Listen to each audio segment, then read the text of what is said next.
وعن ابي هريره رضي الله تعالى عنه قال قال رسول الله صلى الله عليه وسلم والذي نفس محمد بيده لا يسمع بي احد من هذه الامه يهودي ولا نصراني ثم يموت ولم يؤمن بالذي ارسلت به الا كان من اصحاب النار رواه مسلم.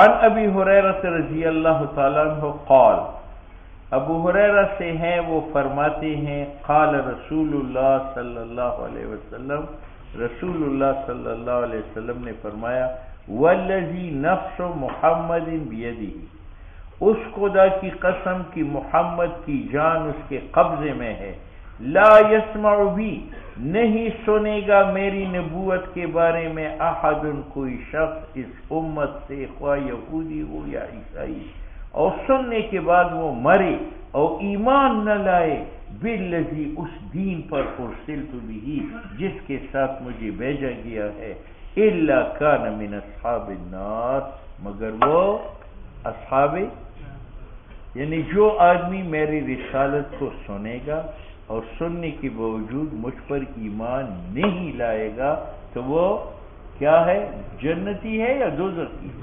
دوزخی. یہ تو حدیث مبارک کا ترجمہ.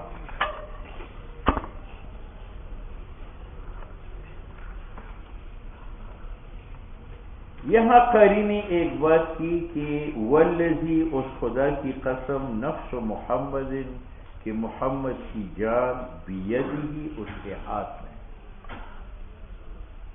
ید کی اضافت خدا کی طرف، اور خدا کے ہاتھ پیر نہیں ہے، خدا کے ہاتھ. تو صوفیاء نے تو ظاہر پر حمل کیا اور انہوں نے کہا خدا کے ہاتھ ہے، لہو ید لا کیدنا، ولہو رجل لا کرجلنا، وَلَهُ آذَانٌ لَا كَأُذُنِنَا. ٹھیک ہے، اس وجہ سے وہ محتاج تعویل نہیں ہے.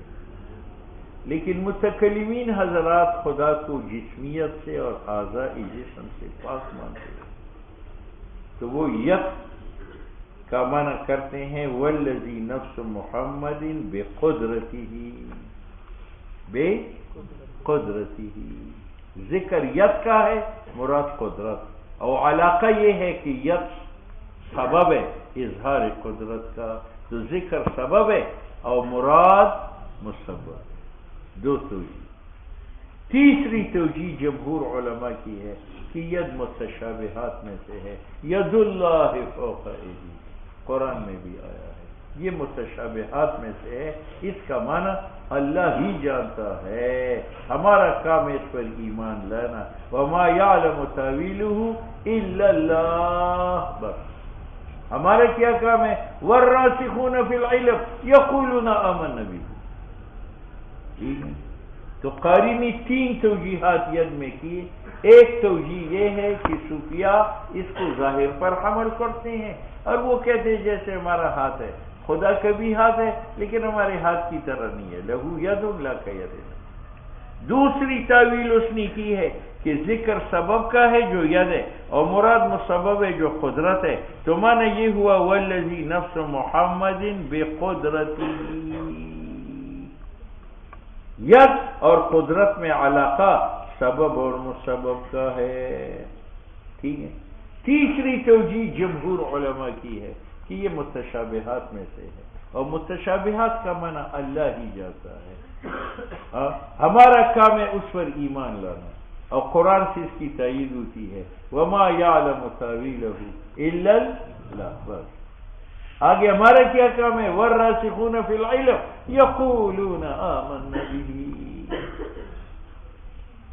دوسری بات جو قاری نے چھیڑی ہے وہ یہ کہ سمعی کا تعلق اوصاف کے ساتھ ہوتا.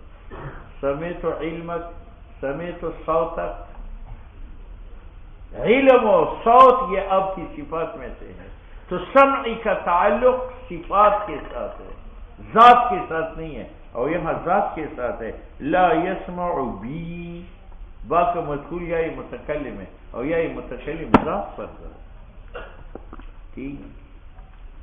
قاری نے اس کا جواب دیا ہے کہ یہاں عبارت بحذف المضاف ہے، یعنی لا یسمع بنبوتی برسالتی احد، نہیں سنے گا میری رسالت و نبوت کی خبر کوئی شخص.